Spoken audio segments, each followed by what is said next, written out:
पंडित जी ग्वालियर से, तोमर जी और श्री श्याम जी, और हमारे मध्य में आयोजन में बहुत बड़ा सहयोग सर्व प्रकार से श्री महेंद्र सुराना जी, उपाध्यक्ष बीजेपी के, अभी मध्य में थे, अब शायद मुझे दिखाई नहीं दे रहा किधर बैठे हैं।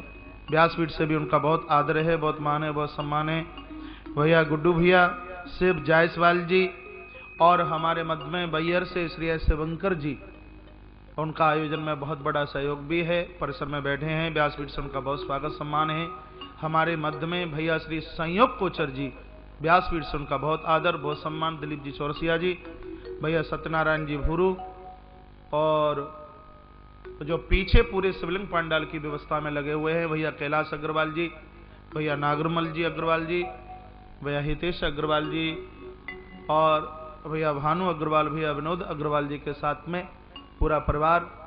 श्री डॉक्टर साहब जगदीश प्रसाद जी को यहाँ है नहीं, अग्रसेन भवन की व्यवस्थाओं को संभाले हुए हैं।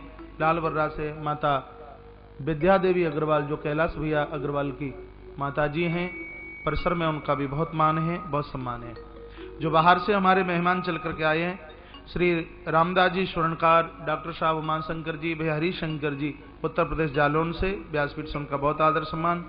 और श्री चौधरी बलजीत सिंह जी खेतड़ी नगर से, जो हमारे संस्थान के अध्यक्ष हैं, वहां से चल करके आए हैं, व्यासपीठ से उनका बहुत आदर है, बहुत मान है, बहुत सम्मान है। श्री राम सिंह जी चौहान जी खेतड़ी नगर से, श्री बीपी जोशी जी खेतड़ी नगर राजस्थान से, श्री भम सिंह राठौर जी खेतड़ी नगर राजस्थान से, सरदार मलकी सिंह जी खेतड़ी नगर राजस्थान से, श्री राजकुमार जी राजू भैया आगरा बमरौली कटारा से, भैया राजेंद्र सिंह जी आगरा से, और उनके साथ में जो भी और लोग चल करके आए हैं। और श्रीलंका के आयोजन के लिए हमारे मध्य में विराजित हैं भैया श्री निशांत अरोड़ा जी नई दिल्ली से, जोरदार तालियों के साथ में उनका अभिवादन सम्मान कीजिए। अंतर्राष्ट्रीय रामायण शोध संस्थान के माध्यम से हमारा आयोजन श्रीलंका में होने के लिए जा रहा है, और वहां से भैया श्री निशांत जी चल करके आए हैं, उनका बहुत मान, उनका बहुत सम्मान। याद तो मैं बहुत करता हूं कि मुझसे कोई नाम ना छूटे, पूरी मेरी कोशिश रहती है। बड़ा सुंदर सा अनाउंस कर रहे हैं श्री ललित मिश्रा जी, हमारे मध्य में हैं। भैया वीरेंद्र अग्रवाल जी बहुत व्यवस्थाओं को संभाले हुए हैं, दिल्ली से चल करके आए हैं। श्री जगदीश बोहरा जी जोधपुर राजस्थान से चल करके आए हैं। लक्ष्मी चंद जी जो नोएडा उत्तर प्रदेश से चल करके आए हैं। श्री मूलचंद जी गौड़ जो राजस्थान खेतरी नगर से चल करके आए हैं। श्री ऋषिकांत जी गौतम, ये भी श्री दिल्ली पश्चिम बिहार से चल करके आए हैं। इन्हीं सब मेहमानों का बहुत बहुत आदर मान सम्मान। मेरी बहुत प्रिय आत्मीयता के साथ में भरी हुई नगरी मंडला, यदि मैं ये कह दूं माता भगवती नर्मदा माँ की कृपा से बालाघाट में आयोजन होने के लिए जा रहा है, तो ये कोई अतिशयोक्ति नहीं होगी। बालाघाट के लोग माँ रेवा नर्मदा को बहुत मानते हैं। निमी परते और शशि पटेल के साथ, भैया नरेश चौकसी जी के साथ में, और हमारे जितने भी लोग चल करके मंडला से आए हैं, उन सब का बहुत बहुत आदर मान सम्मान।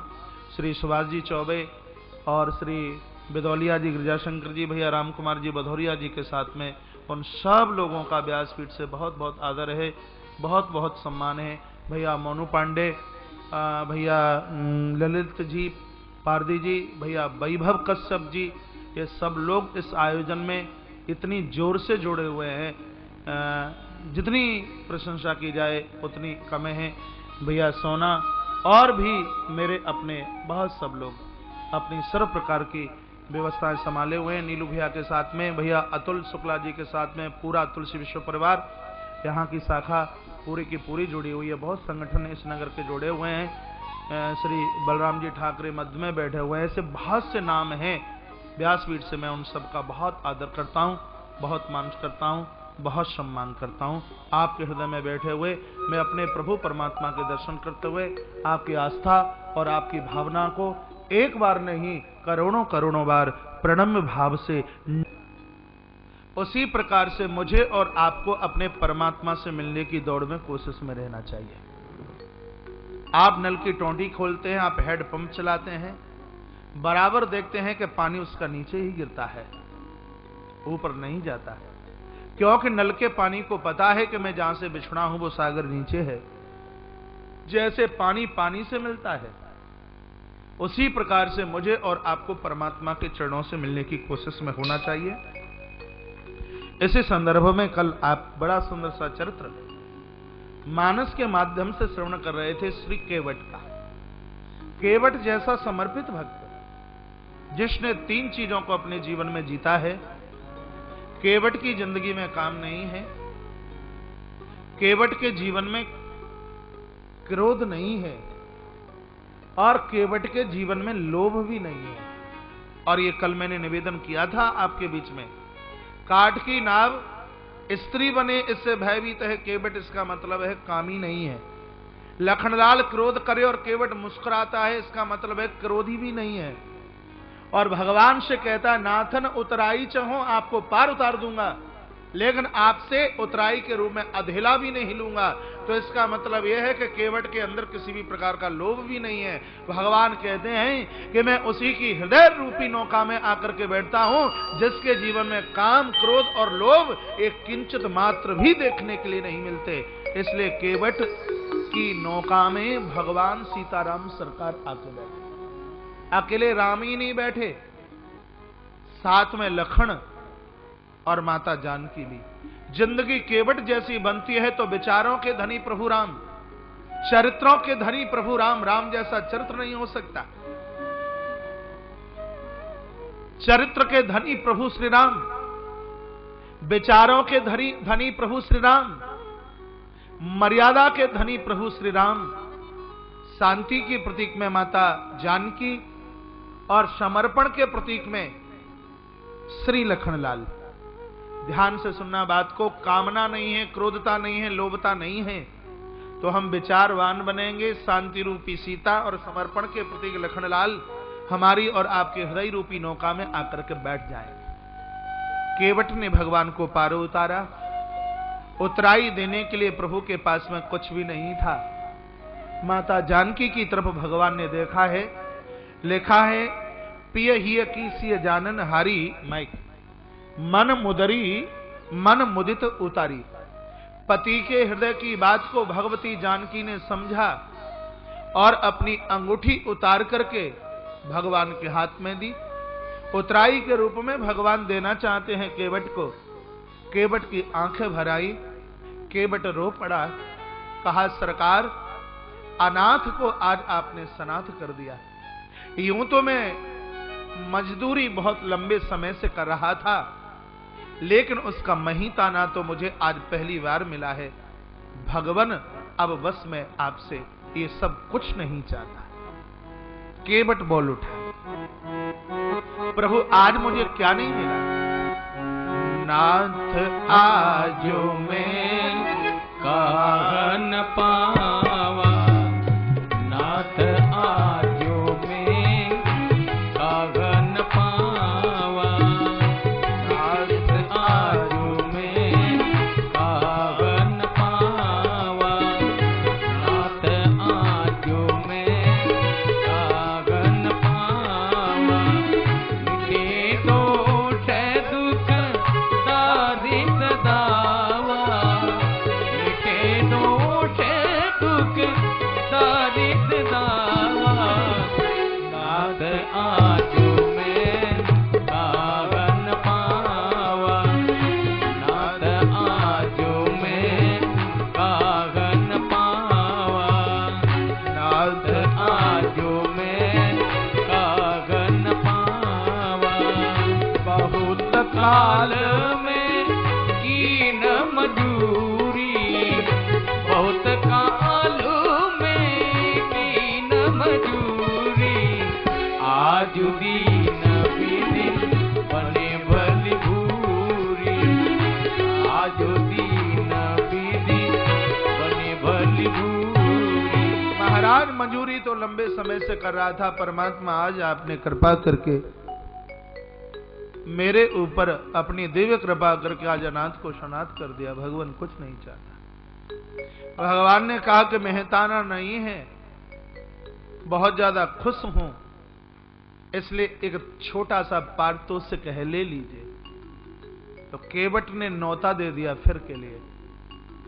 केवट ने कहा भगवान यदि देना चाहते हो तो फिर के लिए बोल दीजिए, कब के लिए? कह दिया केवट ने, आज आप मेरे गंगा के तट पर भगवान चल करके आए, तो मैंने आपको पार उतार दिया। कभी मैं अपने पूरे परिवार के साथ आपके भव सागर के तट पर चल करके आऊं तो भगवान मेरा खाता मत देखना, आंख बंद करके मेरे खानदान के सहित मुझे भव सागर से पार उतार देना। कह दिया कि फिरती बार मोई जो देवा, फिरती बार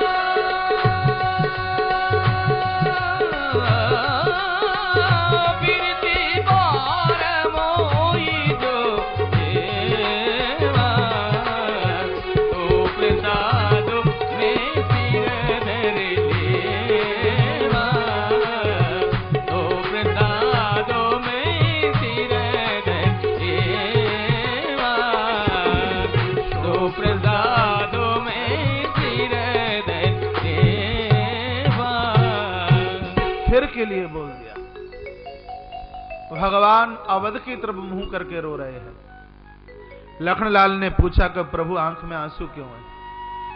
तो भगवान ने कहा, लखन मैं चिंता में पड़ गया हूं। जिस केवट ने साधारण जल से मेरे पांव धोए, रमाकांत, जिस केवट ने साधारण जल से मेरे पांव धोए हैं, अब मैं ये सोच रहा हूं इस केवट के इस ऋण को कैसे उतारा जाए। हमने पुराण में पढ़ा है कि वो ही केवट भविष्य में द्वापुर में पहुंच करके सुदामा के रूप में जन्म हुआ और वो ही राम महाराज यहां फिर भगवान श्री कृष्ण के रूप में प्रकट हुए।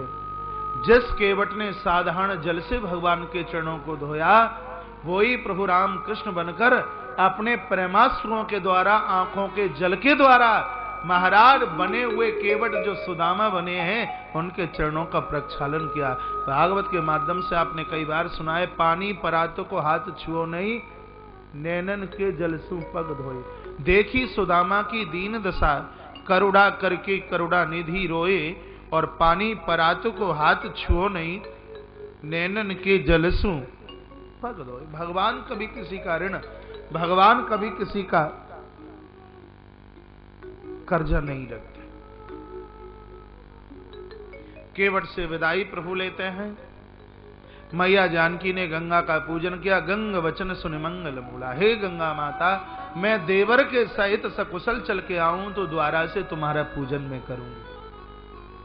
आपने बच्चों के लिए कामना, पति के लिए कामना की है माता, ये बहुत बड़ी बात नहीं है। आपकी महानता इसमें है कि आपके पति से अलावा, आपके बच्चों से अलावा और भी हैं, उनके लिए आप शुभ कामना करते हैं। राम जी के लिए शुभ कामना माता भगवती ने नहीं की, जानकी ने। सबसे पहले नाम श्री लखनलाल का निकलता है। जब ऐसी भावनाएं बन जाती हैं तो कलकाल में भी शतयुग का दर्शन होता है। यहां ग्रंथाकार ने वर्णन किया कि प्रभु तो आगे चलना चाहते हैं। 14 वर्ष तक ये केवट उस नौका को मंदिर बना करके पूजन करता रहा, रोता रहा, अभिषेक करता रहा, और इस नाव में केवट ने फिर द्वारा से किसी व्यक्ति को बिठाया नहीं। बोलता है कि जिस नौका में सीताराम सरकार बैठे हैं, उस नाव में अब दुनिया का कोई दूसरा व्यक्ति बैठ नहीं सकता। बंधु, हम और आप केवट की ही तरह हैं। मेरा और आपका हृदय ही वो नौका है जिस हृदय रूपी नाव में परमात्मा को बिठा लिया है। उस हृदय की नौका में अब संसारियों को बिठाने की आवश्यकता नहीं। यही केवट चरित्र का पूरा सार है महाराज। हृदय की नाव में ईश्वर को बिठाइए, परमात्मा को बैठाइए। भगवान चले आगे। सुबह से संध्या हो गई।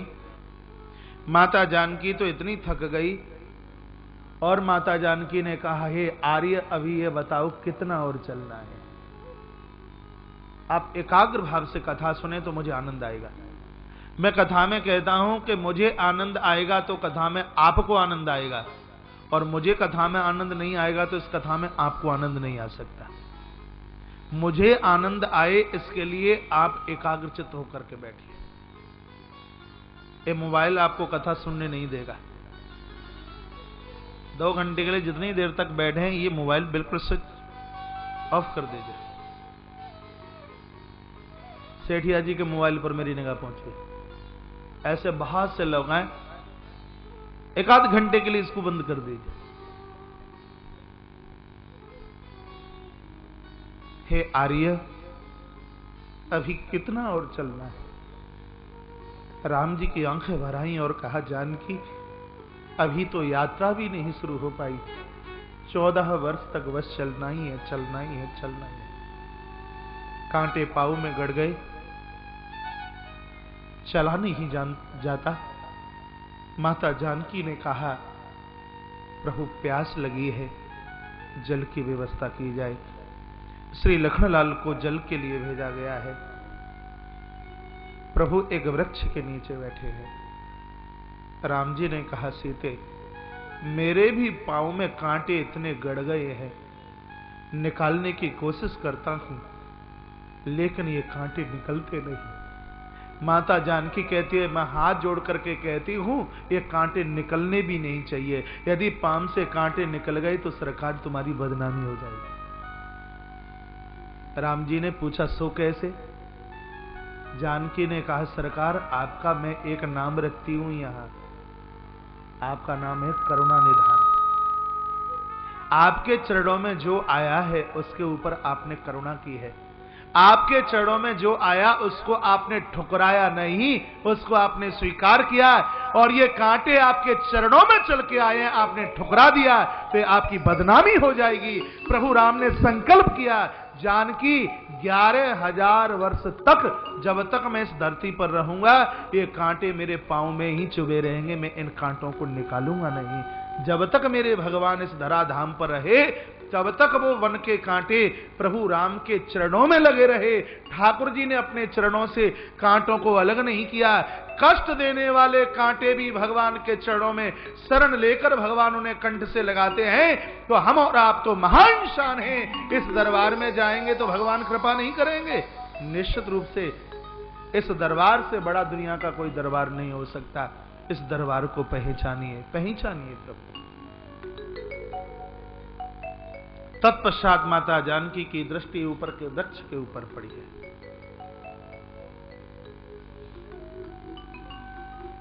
जहां देखा कि एक बेल वृक्ष का सहारा लेकर उस वृक्ष के चारों तरफ फैली हुई है। बहुत सुंदर बात बोल रहा हूं।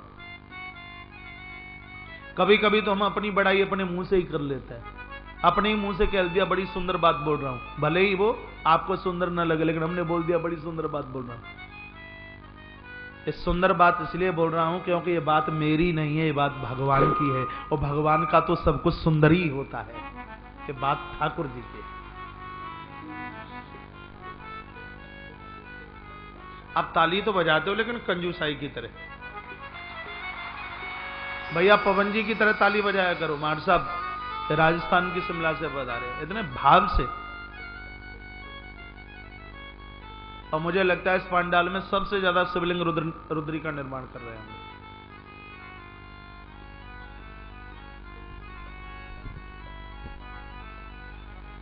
माता जानकी ने कहा कि ये बेल कितनी भाग्यशाली है जो इस वृक्ष का सहारा लेकर के बिल्कुल सीधी है।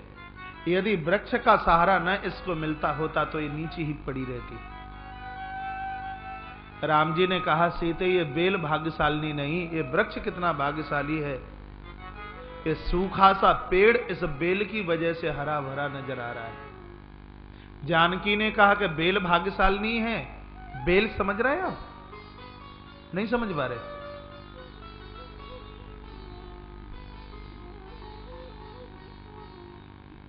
दूसरे शब्दों में क्या कह दूं, लता।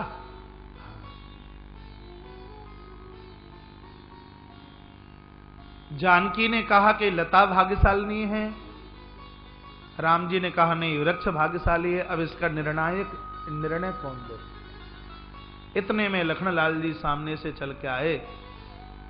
राम जी ने कहा, लखन हमारा एक समझौता कर दो, न्याय दे दो। का क्या न्याय चाहिए?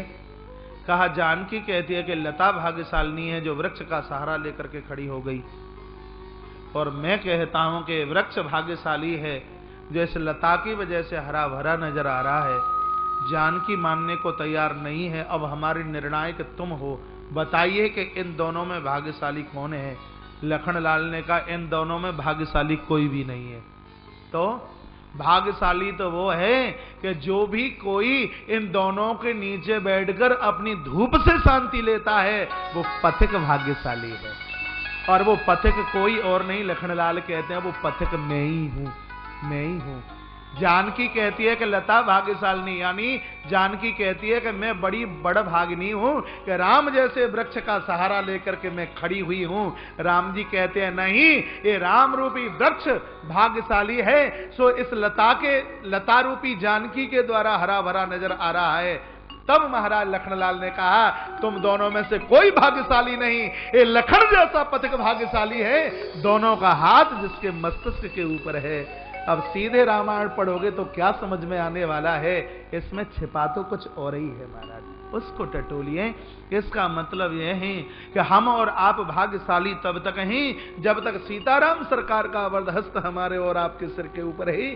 ठाकुर जी की कृपा नहीं है तो हम और आप बड़े अभागे हैं। बड़भागी वो ईश्वर के चरणों में जी रहा है। आइए लंका कांड की एक चौपाई उठाऊंगा, मेरा मन कर रहा है।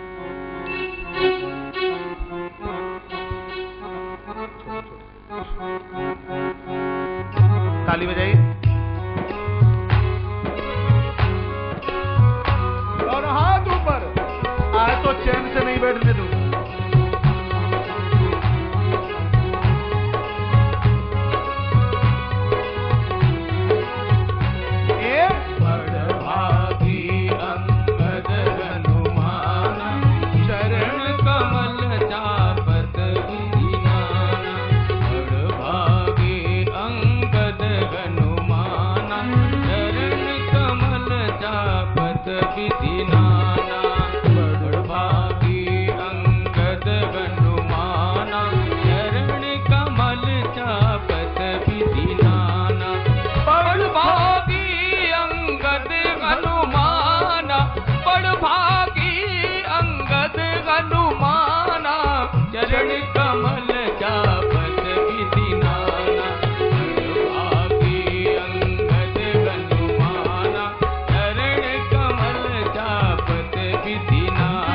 बड़भागी हनुमान और अंगद हैं क्योंकि भगवान के चरणों की सेवा मिली है।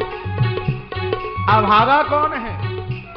सुनहु उमावो पुरुष अभागी, हरित जी विमुख बिसे अनुरागी। सुनहु उमावो पुरुष अभागी, हरित जी विमुख बिसे अनुरागी। सुनहु उमावो पुरुष अभागी, हरित जी विमुख बिसे अनुरागी। नमो मावो पुरुष अभागी, हरित जी विमुख बिसे अनुरागी। नमो मावो पुरुष अभागी, हरित जी विमुख बिसे अनुरागी। बड़भागी अंगद हनुमान, चरण कमल जपत विधि रामचंद्र भगवान की जय। बड़भागी अंगद हनुमान। मानस में हनुमान अंगद को बहुत बड़भागी बताया क्योंकि इनको भगवान के चरणों की सेवा प्राप्त हो। और वर्तमान में देखा जाए तो आप सब लोग भी भाग्यशाली हैं। आप अपने हाथों से शिव पिंडी रुद्र पिंडी बना रहे हो, ये क्या है? भगवान की सेवा ही तो है। ये आप भोलेनाथ की सेवा कर रहे हैं। इंसान को परमात्मा बनाता है और परमात्मा को बनाने वाला जो है वो आप है, तो आप साधारण नहीं हो सकते। आपकी बढ़ाई तो व्यासपीठ से जितनी की जाए उतनी कम है।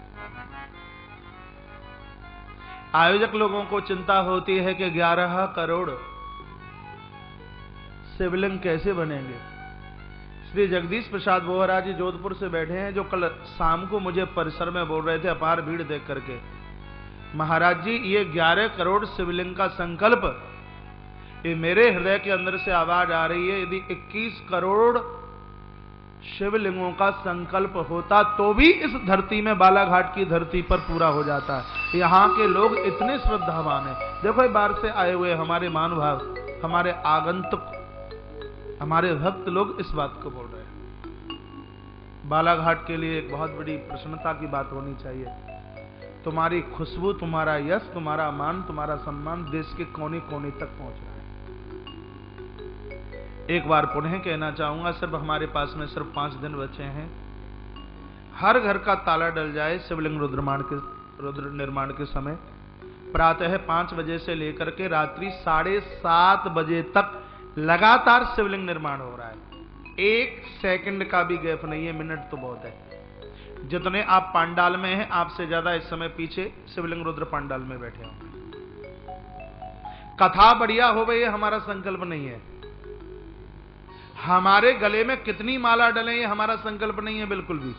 कितने लोग हमें राम राम करें, ये हमारा संकल्प नहीं है। रसोई में पदार्थ कितने बने हैं, ये हमारा बिल्कुल संकल्प नहीं है। 11 करोड़ नहीं, 11.25 करोड़ शिवलिंग बने, ये हमारा संकल्प है और ये आपको पूरा करना है। हमें प्रसन्नता तब मिलेगी और जब तक 11.25 करोड़ पार्थिव शिवलिंग नहीं बन जाएंगे, तब तक इस यज्ञ की पूर्णाहुति नहीं होगी। और ये ध्यान रख लेना, तब तक इस यज्ञ की पूर्णाहुति नहीं होगी जब तक पूरे 11 करोड़ शिवलिंग न बन जाएं। उसमें आप बहुत लोग आगे चल करके आए हैं, करोड़ की संख्या के नजदीक काउंटिंग पहुंची है। बहुत अच्छा लग रहा है, बहुत बढ़िया लग रहा है। जो लोग प्रातः 4 बजे से वहां पहुंचते हैं और रात्रि के 12 बजे तक स्थान नहीं छोड़ते, शिवलिंग बनाने के बाद में इतने थालों को ट्रैक्टर में लोड करना, फिर उसके बाद में वैन गंगा माता के तट पर विसर्जित करने के लिए जाना और फिर वापस आना और प्रातः 2 बजे तक बड़े बड़े थालों को साफ करना, कितनी बड़ी मेहनत हो रही है। लेकिन खुशी इस बात की है कि भगवान शंकर ने इसके लायक आपको समझा है, नहीं तो सेवा मांगने से भी नहीं मिलती, सेवा मांगने से भी नहीं मिलती। व्यासपीठ से एक बात का और निवेदन करूंगा, ये मैं अपनी तरफ से नहीं बोल रहा। जो इस महान यज्ञ में जिसकी उपस्थिति सादर हासिल नहीं हुई, तो पूर्व जन्म का निश्चित रूप से कोई न कोई अपराध ही हो सकता है। ये बालाघाट जिले के लिए बोल रहा हूं, विशेष रूप से बालाघाट नगर के लिए बोल रहा हूं। आप किसी भी जाति, आप किसी भी संप्रदाय, आप किसी भी पार्टी के व्यक्ति क्यों ना हो, पार्टी पॉलिटिक्स एक नेता के आमने सामने हो सकता है, लेकिन ये कार्य भगवान का है। और ये मैं नहीं बोल रहा, है भगवान शंकर का संकेत है। 5 दिन रहे हैं, अभी तो बेटी बाप की गाम की कहावत है, चूक मत जाना। इस महान यज्ञ में यदि आपकी उपस्थिति हासिल नहीं हुई, तो निश्चित रूप से पूर्व का एक बहुत बड़ा कोई अपराध हुआ होगा, जिसकी वजह से आप नगर में होने वाले इतने बड़े आयोजन में आपकी उपस्थिति नहीं हो पाई। आप कहें हमारे पास टेलीफोन नहीं, आप कहें हमारे पास निमंत्रण कार्ड नहीं। ऐसे विराट आयोजन में टेलीफोन और निमंत्रण कार्ड की जरूरत नहीं पड़ती। यहां किसी के बेटा और बेटी का विवाह नहीं है जो पीले चावल लेकर के थाल सजा करके न्योता देने के लिए दिल्ली पर पहुंचेगा। ये आयोजन भगवान शंकर का है और भोलेनाथ के आयोजन में हम ऐसी किसी भी प्रकार की इच्छा रखें कि कोई व्यक्ति आए और हमें आकर के बोले, नहीं, बिल्कुल कभी भी नहीं। आप सादर आमंत्रित हैं। ये व्यासपीठ आपको न्योता दे रही है, बिल्कुल खुले हृदय से आप बाबा भूत भावन के दरबार में चल करके आइए। और ये भी हम जानते हैं कि आप ना रहें और हम ना रहें तो ये काम रुक जाए, मैं भी चला जाऊं तो भी ये काम होगा।